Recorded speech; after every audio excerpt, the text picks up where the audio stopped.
hari ini kita nih meresponi apa yang disampaikan oleh Tuhan melalui hamba-hambanya, ya, yang kita tidak pikirkan, tapi semua menyampaikan hal yang sama.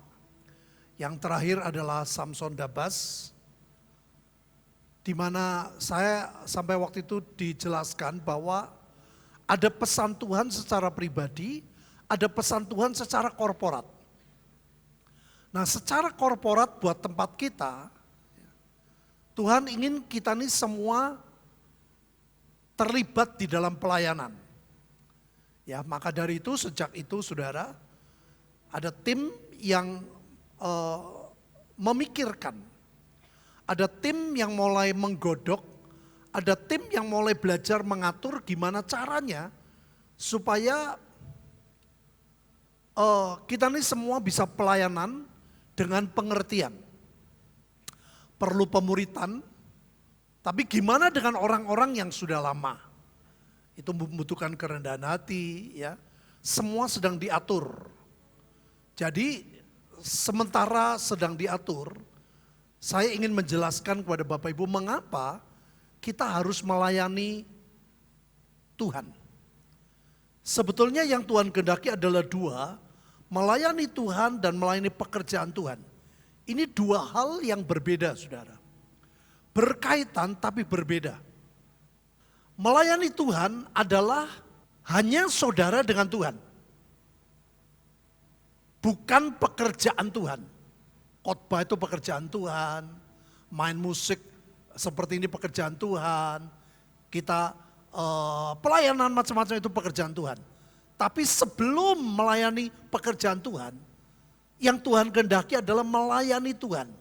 Hubungan secara pribadi. Setelah itu ia kembali kepada murid-muridnya, mendapati mereka sedang tidur. Dan ia berkata pada Petrus, tidakkah kamu sanggup berjaga-jaga 1 jam dengan aku? Berjaga-jagalah, berdoalah kata Tuhan. Supaya kamu jangan jatuh ke dalam pencobaan. Roh memang penurut, tapi daging lemah. Saudara, Tuhan tahu bagaimana kita bisa mengalahkan, ya,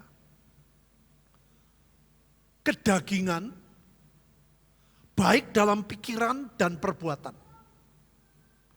Setiap kita tuh punya kelemahan, saudara. Firman sudah bilang kok, roh itu penurut tapi daging lemah.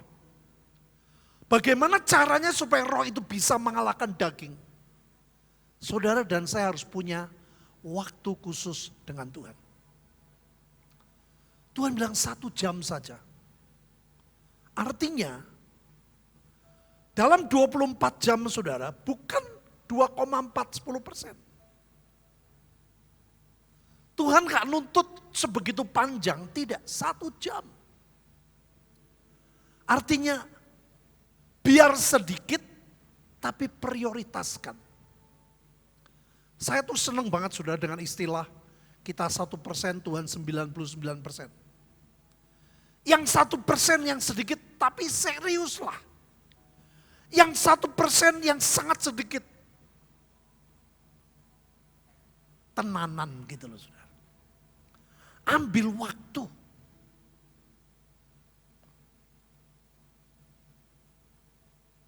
Alkitab mengatakan, tetapi jika engkau berdoa, masuklah ke dalam kamarmu, tutuplah pintu. Berdoalah kepada Bapamu yang ada di tempat tersembunyi. Maka Bapamu yang melihat yang tersembunyi akan membalasnya kepadamu. Saudara, ini gak usah diminta. Ada reward, ada berkat. Padahal ini semua untuk kepentingan kita. Di mana saudara kamar saudara? Setiap orang kamarnya berbeda, bukan maksudnya, oh saudara di kamar lantai 2, saya lantai 1, bukan.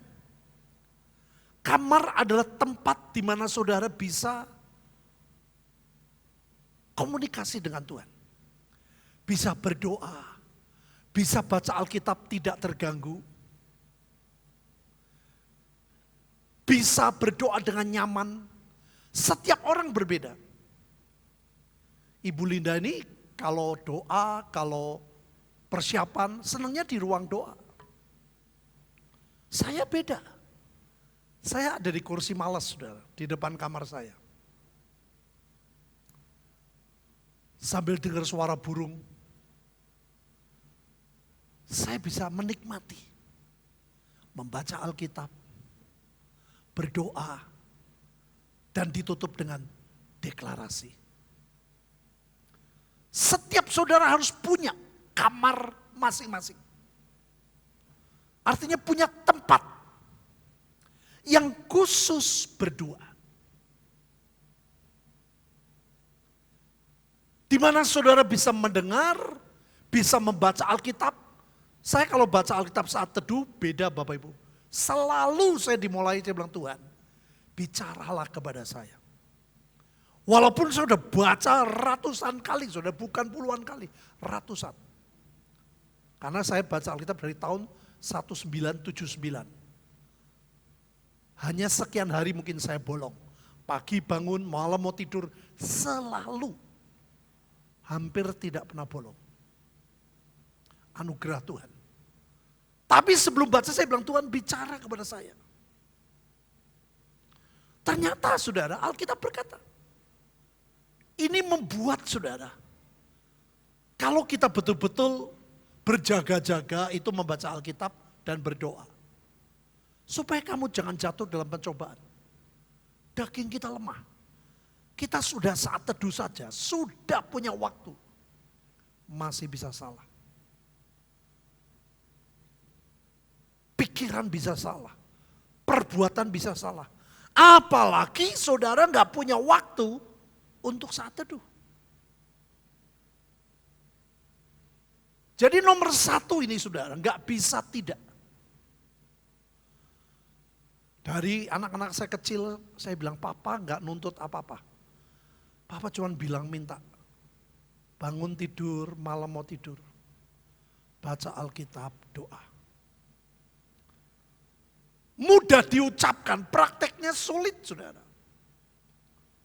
Untuk setia, untuk tekun. Apalagi kita kembali baca kitab yang sama. Kembali baca kitab yang sama. Justru itu indahnya Tuhan. Tuhan berkata, aku memberi upah pada waktu engkau. Memberi waktu untuk aku. Saudara bisa bayangin ya. Kita memberi waktu kepada orang lain saja saudara. Kemarin saya ditelepon, saya bilang nanti saya datang. Malam, Selasa saya datang. Senangnya bukan main. Saya datang, dia udah mandi. Terima kasih Pak Petrus mau datang. Mau dengerin obrolan, curhat. Manusia saja berterima kasih saudara. Senang. Tuhan menghargai kalau Bapak Ibu mau lakukan ini. Sudah dapat upah, roh kita jadi kuat, tutup dengan deklarasi perkataan firman. Hari itu menjadi hari yang ajaib buat setiap kita. Yang percaya katakan, itu saudara. Aku percaya Indonesia dilawat Tuhan, amin. Dan sekarang sedang terjadi. Percayalah saudara, perkatakan apa yang Tuhan katakan. Itu saja. Jangan mengimani, itu beda. Mengaminkan apa yang Tuhan sampaikan. Setelah itu ia kembali kepada murid-muridnya itu dan mendapati mereka sedang tidur. Dan ia berkata kepada Petrus, tidakkah kamu sanggup berjaga-jaga 1 jam dengan aku? Menarik kata-kata dengan aku. Saudara bukan 10% loh, 24 jam dalam 1 hari. Artinya Tuhan tuh gak 1 jam, saudara kalau belum 1 jam belum berhenti, bukan. Tuhan tidak menuntut yang berlebihan saudara.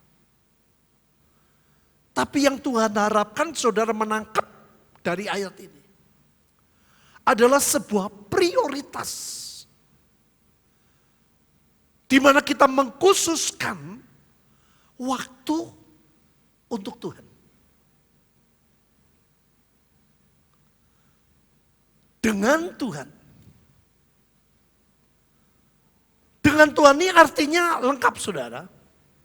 Dengan aku maksudnya hanya berdua. Tapi dengan aku artinya saudara berjaga dan berdoa itu bukan dengan kekuatan sendiri. Tapi dengan anugerah Tuhan. Yang percaya katakan. Begitu saudara rindu meresponi, Tuhan pasti beri kemampuan. Begitu bangun tidur, jangan pikirkan yang lain. Pegang handphone boleh, tapi firman Tuhan. Kan sekarang Alkitab kita ada di handphone. Ya, ada yang masih tetap di buku, itu lebih baik saudara. Berapa waktu lalu saya di sebuah tempat, saya pakai buku Alkitab saya saudara. Saya masih ingat halaman-halamannya. Saya bersyukur, ayat ini halamannya daerah sini, ayat ini halamannya daerah sini. Yang Tuhan harapkan, yang Tuhan mau, bagian kita yang 1% itu adalah serius.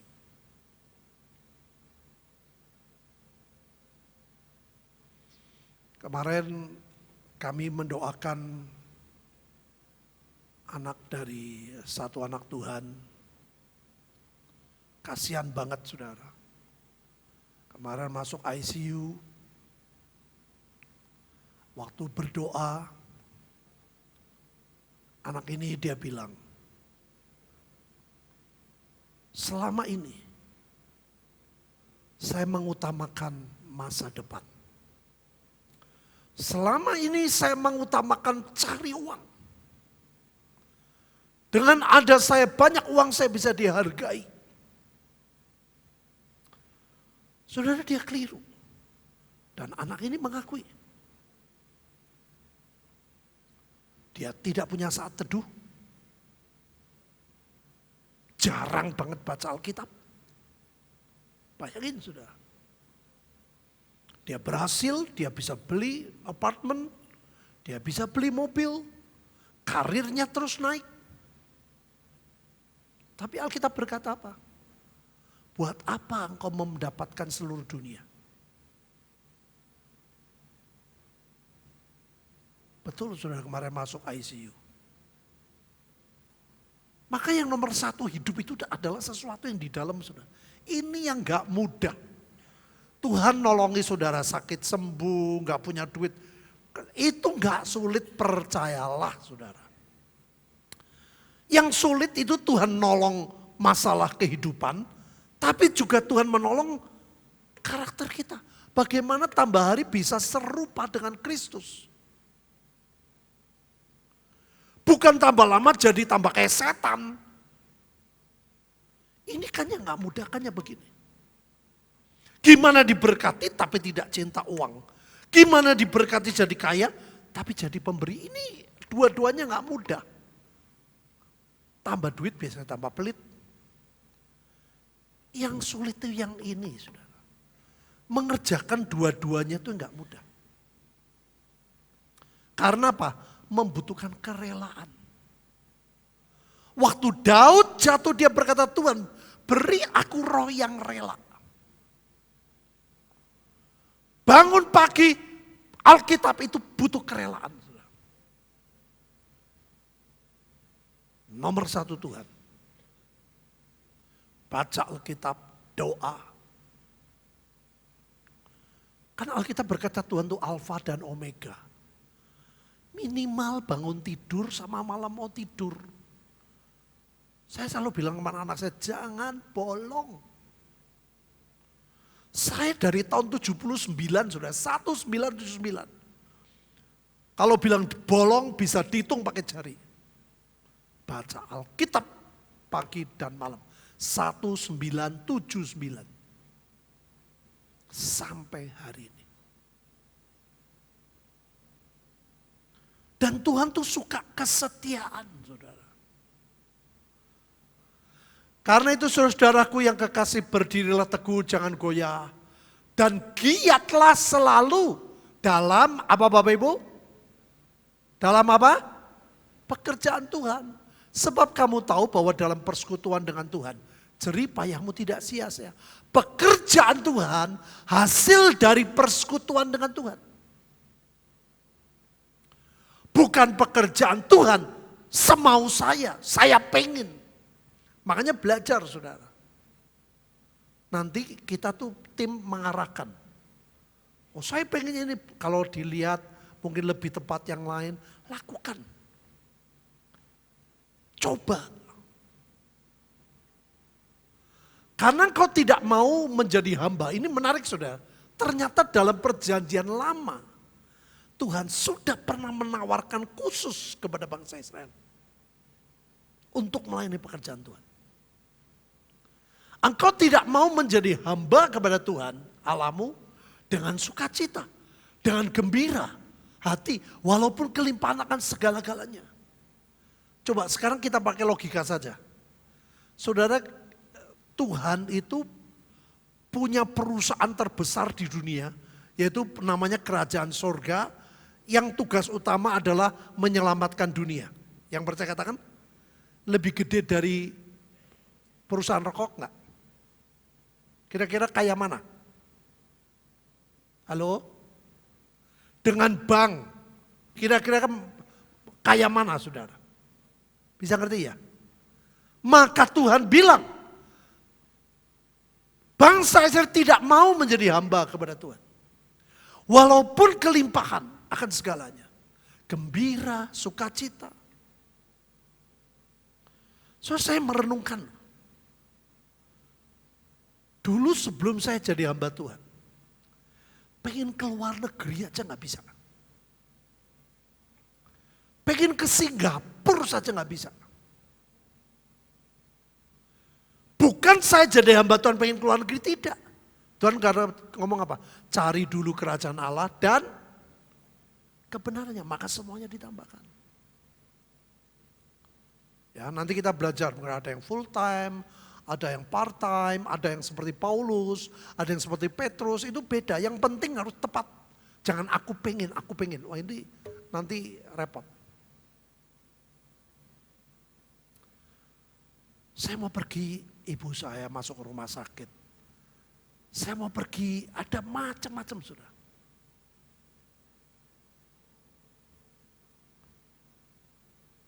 Tahun 85. Saya sudah ke Amerika, saya sudah ke Kanada, saya sudah ke Eropa. Tuhan punya berbagai macam cara untuk mengangkat hidup kita. Yang percaya katakan? Saya kayak ke Australia. Bahkan waktu istri saya hamil, sebelum hamil Vincent, saya bilang sama Bu Linda, jangan hamil dulu. Nanti pulang dari Australia, retreat, baru hamil. Juni pelayanan, rencana Mei hamil. Saya pikir setelah di Temanggung,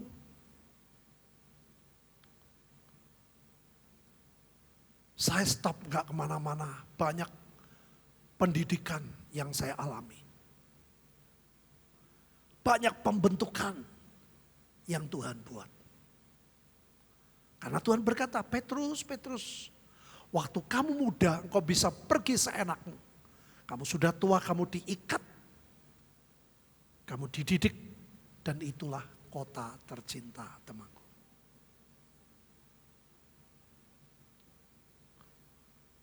Siapa yang pikir saudara? Saudara percaya bahwa kerajaan surga itu lebih gede dari bank manapun. Halo? Ini tadi teman anak saya saudara, dia berkata saya kerja di sini, naik. Sekarang aja lah masuk rumah sakit, perusahaannya berkata tetap digaji. Hebat. Tapi percayalah, kerajaan surga tetap lebih hebat. Layani Tuhan, layani pekerjaannya. Maka dengan menanggung lapar dan haus dan telanjang kekurangan akan segala-galanya, engkau menjadi hamba kepada musuh yang akan disuruh Tuhan melawan engkau. Ia akan membebarkan kuk besi, kata tengkumu sampai engkau dipunahkannya. Saudara, hanya dua pilihan. Kalau tidak menghambakan diri kepada Tuhan, maka sudah jadi hamba musuh. Gak ada di tengah-tengah. Hitam atau putih. Nurut Tuhan atau tidak sama sekali. Akan tiba waktunya sudah gak bisa di tengah-tengah. Abu-abu itu gak bisa.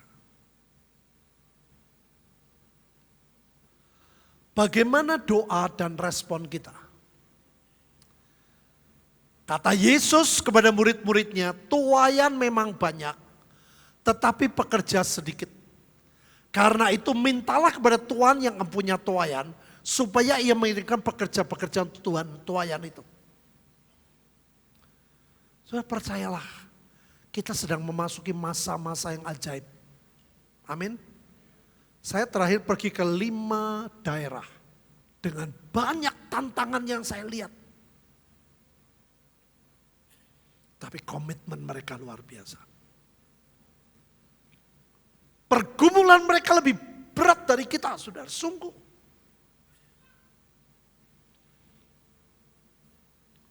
Saya bilang, Tuhan, apa yang kita bisa lakukan?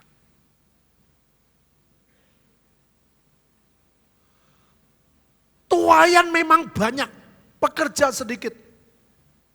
Ini punya dua arti Bapak Ibu. Arti yang pertama, memang minta sama Tuhan. Arti yang kedua, mbok sadarlah kata Tuhan. Minta hidupmu dipakai oleh Tuhan selama engkau sehat dan bisa melakukan. Yang percaya katakan, jangan nunggu sakit, saudara. Kemarin saya bilang anak ini di rumah sakit. Kamu sekarang bisa tahu ya, apa yang kamu bisa lakukan. Ya opa, duitmu banyak. Kamu mencapai. Kamu bisa beli apartemen, kamu bisa beli mobil. Tapi gimana sekarang? Nangis, saudara. Jangan terlambat. Saya ngomong sudah serius. Layani Tuhan dan pekerjaannya. Amin Bapak Ibu. Coba bilang saudara, bukan ke orang lain. Ngomong, saya mau dengan anugerah Tuhan melayani Tuhan dan pekerjaannya dengan sepenuh hatiku.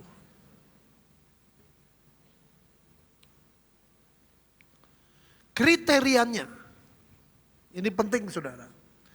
Pada hari terakhir banyak orang akan berseru kepadaku, Tuhan, Tuhan, bukankah kami berbuat demi namamu, mengusir setan demi namamu, mengadakan banyak mujizat demi namamu? Ini yang menyedihkan. Pada waktu itulah aku akan berterus terang kepada mereka dan berkata, aku tidak pernah mengenal kamu, nyala daripadaku, kamu sekalian pembuat kejahatan. Saudara, ternyata ada pelayanan, melayani pekerjaan Tuhan yang Tuhan gak suka.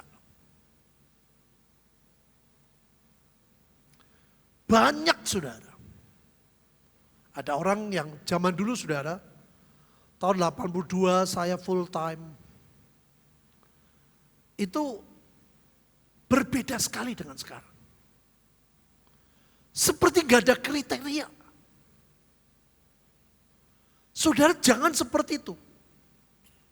Melayani Tuhan, pekerjaan Tuhan dengan kriteria sorga yang sepakat. Katakan, gak ngawur.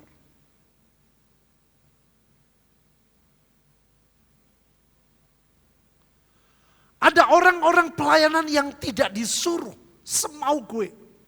Aku pengen. Aku pengen tuh boleh saudara. Tapi saudara kerja di mana?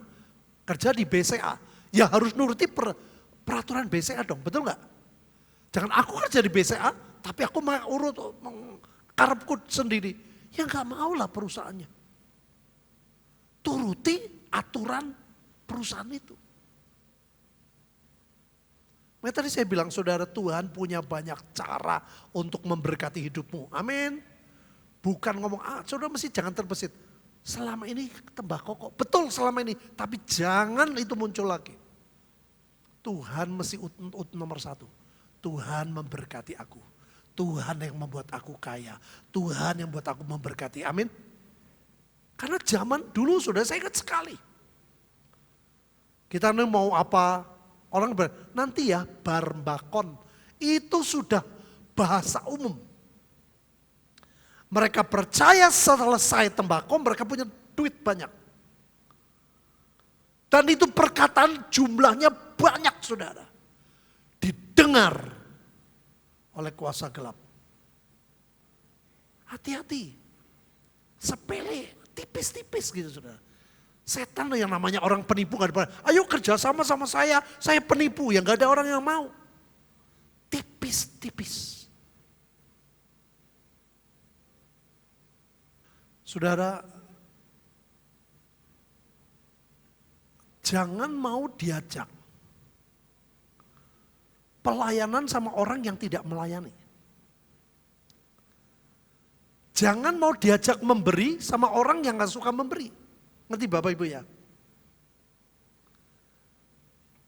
Jadi saudara harus hati-hati dengan ajakan sampai kita tuh kebablasan. Oh melayani Tuhan ini banyak, Tuhan suka. Tuhan bilang nanti rumput di depan, kamu potong ya, rumput saja. Oh saya lihat ada tanaman yang lain, ada apa tuh, sing mahal tuh bunga anggrek. Potong juga, ngamuk lah tuannya. Tepat seperti Tuhan mau. Cara setan yang pertama menghambat. Yang kedua berlebihan. Saya akan mengajar, kita akan belajar sama-sama. Tepat seperti yang Tuhan mau. Yang percaya katakan. Nah saudara bagaimana cara kriterianya? Ini penting banget. Terkutuklah orang yang melaksanakan pekerjaan Tuhan dengan lalai. Dan terkutuklah orang-orang yang menghambat pedangnya dari penumpang darah. Menghambat tuh enggak maksimal, enggak tuntas. Asal-asalan. Pokoknya asal aku pengen, aku enggak mau perusahaan tuh pengen apa, aku mau ngerjakan enggak bisa. Suruh kerja di perusahaan apapun, ya ikuti. Saya pernah dengar ada orang kerja di sini. Aku pengennya gini, loh bosnya pengen apa ya turuti bosnya dong. Bukan aku pengen, ngerti Bapak Ibu ya. Nah ini yang gak mudah.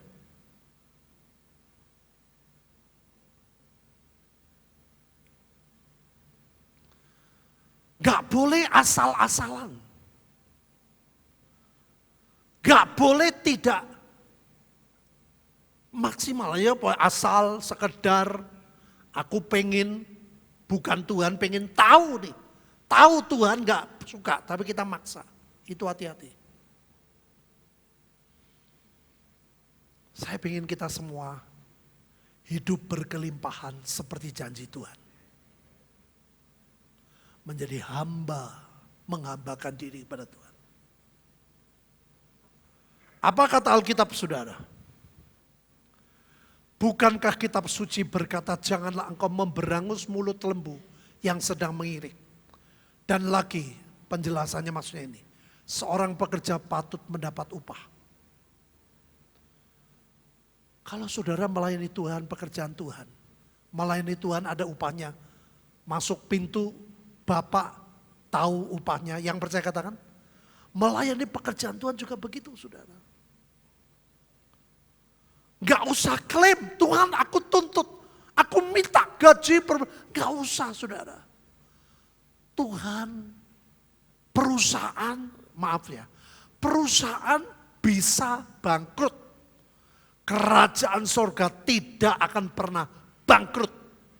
Yang percaya katakan, pegang itu baik-baik. Perusahaan di dunia dimanapun, Alkitab berkata loh, semua digoncang. Dunia digoncang. Kerajaan surga percayalah gak pernah bangkrut saudara. Makanya nempel, kerja.